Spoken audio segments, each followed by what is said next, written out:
Au nom du Père et du Fils et du Saint-Esprit, ainsi soit-il. Le Lazariste que j'ai connu m'est bien dire une plaisanterie qui était la suivante. Les Lazaristes sont mauvais en tout, sauf en humilité. Là, c'est les meilleurs. Je voudrais aujourd'hui vous parler de l'humilité. En partant toujours du principe très simple, en revenant à l'origine de tout ce qui constitue les vertus, de tout ce qui constitue notre vie, de tout ce qui est de la création de ce monde. Revenir toujours à l'origine, à celui qui est notre Dieu, et de qui tout découle comme un torrent de grâce, de qui procèdent toutes les vertus et tous les biens. Ainsi, pour parler de l'humilité, on pourrait dire qu'elle est un rayon de l'amour, puisque notre Dieu, nous le savons, notre Dieu est amour. Donc, si nous voulons parler de l'humilité, il faut savoir que l'humilité est un rapport d'amour. Si la justice est de rendre à chacun ce qu'on lui doit, l'humilité consiste dans le rapport juste.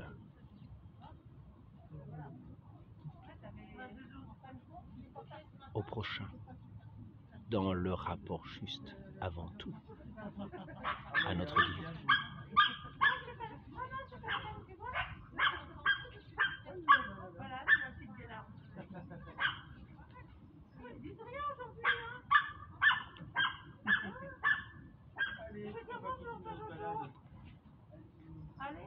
Donc, il nous faut savoir que ce rapport juste avec notre Dieu, ce rapport juste avec notre prochain, et peut-être même ce rapport juste avec nous-mêmes, est avant tout un rapport d'amour. Et il faut savoir que l'humilité n'est autre chose qu'un rapport d'amour. Sous certains aspects, sous certaines formes de relations qui sont propres à la condition de chacun. L'humilité qui respecte toujours la justice, qui est de rendre à chacun ce que l'on doit dans le respect de chacun. Ainsi, dans ce rapport d'amour, on peut entrer, remonter comme avec une échelle, comme avec une corde. Nous n'y arriverions pas jusqu'au cœur de Dieu. Il vaut mieux monter au cœur de Dieu par le cœur de notre Seigneur Jésus-Christ, qui s'est rendu accessible à nous. Dans le cœur de Dieu, nous voyons le rapport des personnes divines, de cette sainte et unique Trinité. Les personnes divines sont un. Et il y a entre ces personnes divines un rapport. Mais c'est un rapport de personne divine à personne divine. Néanmoins, nous pouvons observer un ordre dans ce rapport, à savoir que le Père n'est engendré ni ne procède d'aucune personne divine. Le Père est, comme les autres personnes, d'éternité à éternité. Et il engendre le Fils, qui est la connaissance de lui-même. Nous pouvons le redire à chaque instant, pour entrer dans cette vénération, dans cette adoration de notre Dieu. Contempler toujours notre Dieu dans sa relation d'amour, notre Dieu d'amour. Et savoir que c'est à ce Dieu d'amour que nous avons rapport et qu'il nous donne d'avoir rapport, qu'il nous a créés pour être en lien avec lui. Ainsi, le Fils se reçoit de son Père et donc se reconnaît comme se recevant de son Père. On pourrait dire que, de ce point de vue-là, du point de vue du Fils, il y aurait comme un rapport d'humilité, reconnaissant en son Père celui dont il se reçoit entièrement, lui qui est la connaissance du Père, qui est l'engendré du Père, le Fils unique du Père, le Saint-Esprit qui est la plénitude de cet acte d'amour du Père et du Fils. Et il n'y a pas d'amour plus grand. Cet amour du Père et du Fils dans sa plénitude. Et cette personne du Saint-Esprit qui par conséquent procède de l'un et de l'autre.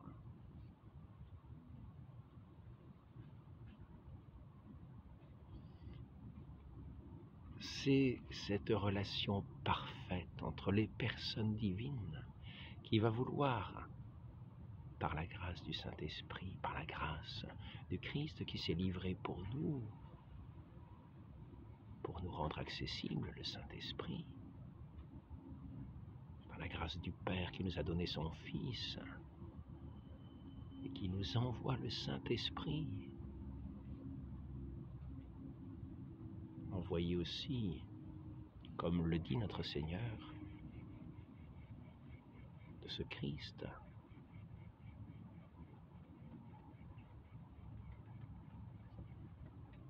qui nous l'enverra d'auprès du Père. Ainsi, ce rapport de perfection d'amour qu'il y a entre les personnes divines va se communiquer à nous en même temps qu'il nous donne ce don de cet amour qui est cette troisième personne divine, le Saint-Esprit. Et ce don de cet amour qui nous est communiqué va faire que nous allons établir entre nous des rapports justes.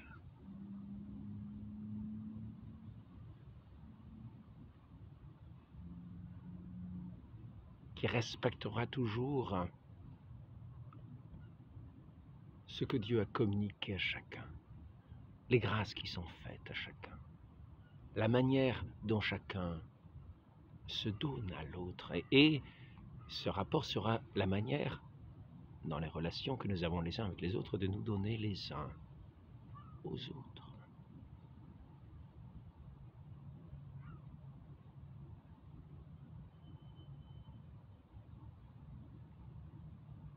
Ainsi,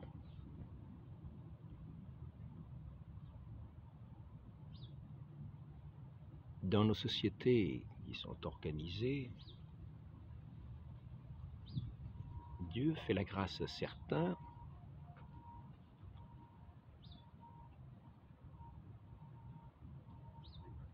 d'occuper certaines fonctions dans la société.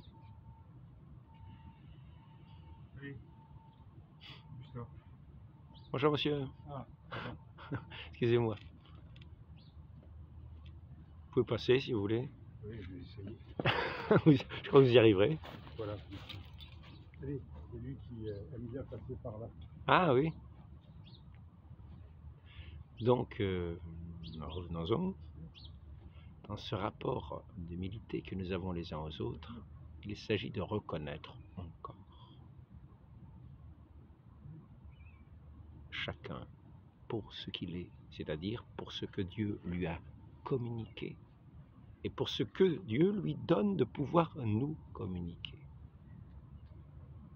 Il s'agit toujours de demeurer dans ce rapport d'amour, dans sa perfection.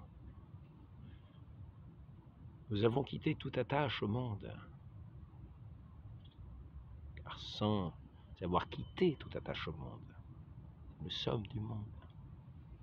Nous serons incapables du Saint-Esprit qui est l'esprit d'amour, qui est cet esprit libre, qui n'est pas attaché, qui n'est pas cramponné au monde, et qui se donne dans ce qu'il est. Et nous-mêmes, dans l'humilité, nous allons regarder ce que nous sommes, accepter la condition dans laquelle Dieu nous a mis, lui rendre grâce de cette condition dans laquelle il nous a mis. Il nous a mis dans une condition qui nous permet de lui rendre grâce et de l'aimer, de lui donner notre cœur, de lui donner notre vie, de lui donner ce que nous sommes, comme dans le lien entre les personnes divines, mais nous, comme créatures. Et nous n'aurons pas le même rapport entre nous et notre Dieu, et les personnes divines entre elles, qui sont un seul Dieu. Nous sommes les créatures de Dieu, et dans notre rapport d'amour, ce rapport se fera par l'acte d'adoration. Nous vous aimons, Seigneur Dieu Tout-Puissant. Nous vous remercions de nous avoir créés, de nous porter à chaque instant. Nous vous reconnaissons pour ce que vous êtes, notre Dieu. Nous vous en rendons grâce avec tout notre cœur, tout notre esprit, toute notre âme, toutes nos forces, tout ce que nous sommes. Soyez bénis, soyez loués et remerciés de tout cet amour que vous nous donnez et qui nous permet de vous aimer à jamais. Nous entrons avec notre Père Céleste dans cette relation d'amour qui est une adoration, car nous reconnaissons que nous sommes des créatures et que nous nous recevons de notre Père. Par conséquent, ce rapport d'amour à notre Dieu sera un rapport que l'on pourra dire d'humilité. Dans ce rapport d'adoration, c'est aussi notre disposition dans l'humilité par rapport à celui qui est tout et qui nous tient dans sa main, qui nous porte qui chaque jour nous donne sa grâce pour être. Et nous le reconnaissons.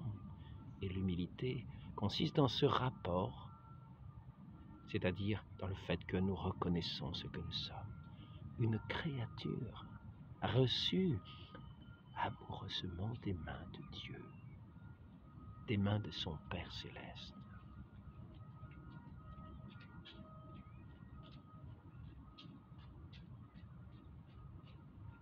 Ainsi, quand nous allons considérer le prochain, donc, nous allons voir que Dieu nous a placés pour vivre ensemble, pour être à son image, à l'image de ce cœur uni, de ce cœur un, comme le Christ nous le dit, soyez un, comme mon Père Céleste et moi, nous sommes un, dans le Saint-Esprit, dans cet amour, dans notre substance divine, une seule substance, comme notre Père et moi, nous sommes un, soyez unis par ce Saint-Esprit d'amour que je vous envoie d'auprès de mon Père. Donc il nous invite à être une société unie, à être le genre humain, à l'image de son Dieu, est invité à cette union, à cette unanimité des cœurs et des âmes unies, unanimes. Et cette unanimité, cette union des cœurs auxquels nous participons, est selon la grâce de Dieu, selon sa volonté. Et nous acceptons tout comme venant de sa main avec amour, parce que tout ce qu'il fait est bien fait. Tout ce qu'il fait est dans un lien d'amour. Ainsi, pour vivre dans une société harmonieuse, dans une société ordonnée, dans une société, pourrait-on dire, à l'image de Dieu. Chacun pourra refléter un aspect particulier que nous pouvons remarquer comme étant comme un rayon de cette gloire immense de l'amour de Dieu qui rayonne sur l'univers, et nous pouvons regarder comme dans un prisme, comme différents rayons par notre esprit qui est incapable de tout percevoir d'un seul regard, comme le Christ, comme le Verbe éternel le fait, lui qui est Dieu, et qui dans un seul regard, dans un seul acte de connaissance connaît parfaitement dans la plénitude et son Père et toutes choses. Nous voyons les choses plus humblement, avec l'esprit que Dieu nous a donné, qui est capable de son amour, mais qui est aussi un esprit qui voit les choses ici-bas, non pas dans ce qu'elles sont tout à fait, mais toujours d'une certaine manière analytique. C'est-à-dire que nous allons décomposer, nous allons dire que Dieu, il est beau, qu'il est bon, qu'il est tout-puissant, qu'il est lumière, qu'il est la vérité, qu'il est... Or, il est l'ineffable, et comprend tout cela à la fois. De la même manière, nous allons nous être comme des rayons de ces différents aspects. Les uns vont représenter ce que l'on pourrait considérer comme étant la pauvreté de Dieu, ce Dieu qui n'est pas cramponné, ces personnes divines qui ne sont pas cramponnées sur elles-mêmes, qui sont un don de l'une à l'autre. Le Père se donne entièrement, nous l'avons vu, il ne se retient pas dans sa gloire, dans sa richesse, il se donne, il est l'amour. Le Fils qui se reçoit à cette disposition, non pas à se cramponner à lui-même, mais à être disposé par sa nature divine à se recevoir tout entier du Père, sans ombre, dans la plénitude, et le Saint-Esprit dans cet unique acte d'amour, sans retenir à rien, à cette capacité à, dans un seul acte, à être cet amour du Père et du Fils, cette troisième personne divine. Mais nous, ici-bas, devrons avoir cet esprit de pauvreté. Et certains, nous en ferons comme une école, et ils nous apprendront cet esprit de pauvreté par leur manière de vivre. Ce qui est dans la Sainte Trinité, qui est le don parfait, nécessite cet esprit de pauvreté. Ainsi, nous avons vu des saints qui montraient